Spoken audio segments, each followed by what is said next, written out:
Perth ടെസ്റ്റിന് മുന്നേ നടന്ന വാർത്താ സമ്മേളനത്തിനിടെ തന്നെ ഒരു മീഡിയം പേസ് ഓൾറൗണ്ടർ എന്ന് വിളിക്കുന്ന ഓസീസ് പത്രപ്രവർത്തകനെ ബുംറ തിരുത്തുന്നുണ്ട്. You can call me a fast bowler. പത്രപ്രവർത്തകന്റെ തെറ്റിദ്ധാരണ മാറിയോ എന്നതൊരു വിഷയമല്ല. കാരണം ഓസീസ് പട ബുംറയ്ക്ക് മുന്നിൽ പിടിച്ചു നിൽക്കാൻ കഴിയാതെ അടിപതറുന്ന കാഴ്ചയാണ് പിന്നീട് കാണാൻ കഴിഞ്ഞത്.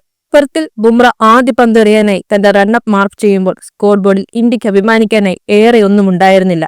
ഒന്നാം ഇന്നിംഗ്സിൽ 150 റൺസിന് പുറത്ത്.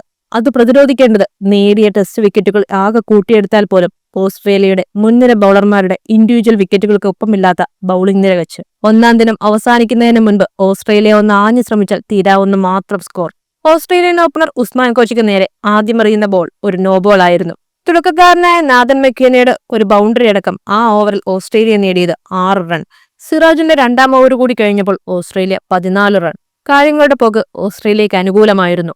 പക്ഷേ പ്രൈം ഫോമിലുള്ള ഒരു ബാറ്റർക്ക് ബാറ്റിംഗ് ഫ്രണ്ട്ലിയായ ഒരു വിക്കറ്റിൽ പോലും നേരിടാൻ ബുദ്ധിമുട്ടുള്ള ഒരു ബോളറെ നേരിടുക എന്നത് നാഥൻ മെക്കേനയുടെ റീച്ചിനും അപ്പുറത്തായിരുന്നു. ഡിഫൻഡ് ചെയ്യാൻ ശ്രമിച്ചിട്ട് പോലും ബാറ്റിന്റെ എഡ്ജിനെ കബളിപ്പിച്ച് പന്ത് പാഡിൽ തട്ടുന്നു.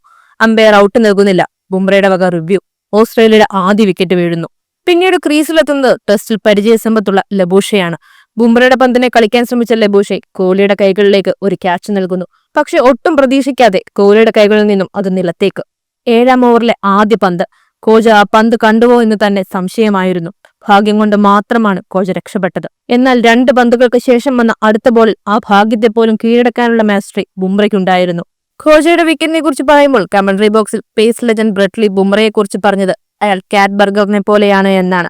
നേരിടാൻ ഏറെ പ്രയാസമാണ്. അയാളെ ഫേസ് ചെയ്തപ്പോൾ എവിടെ നിന്നാണ് ആ ബോൾ വരുന്നതെന്ന ആശ്ചര്യം നമുക്കുണ്ടാകും. അതേ ആശ്ചര്യമാണ് കോഹ്ലിയുടെ മുഖത്തുണ്ടായത്. തൊട്ടടുത്ത ബോളിൽ സ്മിത്തിനെ ഡഗ്ഔട്ടിലേക്ക് പറഞ്ഞയക്കുമ്പോൾ ഓസ്ട്രേലിയയ്ക്ക് മുകളിൽ ബുംറ തന്റെ ആധിപത്യം ഉറപ്പിക്കുകയായിരുന്നു. പേസ് ബൌളിങ്ങിനെ പേസ് ബൌളിംഗ് കൊണ്ട് നേരിടുക എന്ന തന്ത്രം ഇന്ത്യ പയറ്റി തുടങ്ങിയിരുന്നു. ബുംറ തെളിച്ച വഴിയെ സിറാജും റാണയും കൂടി ചേർന്നപ്പോൾ വിക്കറ്റുകൾ ഒന്നിനു പിറകെ ഒന്നായി വീണുകൊണ്ടിരുന്നു. ഒന്നാം ദിനം കളി അവസാനിക്കുമ്പോൾ ഓസ്ട്രേലിയ 67 എന്ന നിലയിലായിരുന്നു. അലക്സ് കാരിയും മിച്ചൽ സ്റ്റാർക്കുമായിരുന്നു ക്രീസിൽ. അലക്സ് കാരിയെ പുറത്താക്കിയില്ലെങ്കിൽ ഓസ്ട്രേലിയ ഏതു വിധേനയും കളി തിരിക്കുമെന്നായിരുന്നു ചർച്ച. എന്നാൽ ഒരു ചർച്ചയ്ക്കും വഴിയൊരുക്കാതെ 2-ാം ദിവസം തന്റെ ആദ്യ പന്തിൽ തന്നെ കാരിയെ ഡഗ്ഔട്ടിലേക്ക് മടക്കി ബുംറ. ഇതോടെ ഒരു ടെസ്റ്റ് ചാമ്പ്യൻഷിപ്പ് എഡിഷനിൽ 50 വിക്കറ്റുകൾ സ്വന്തമാക്കുന്ന ആദ്യ ഇന്ത്യൻ പേസ് ബൌളറായി ബുംറ.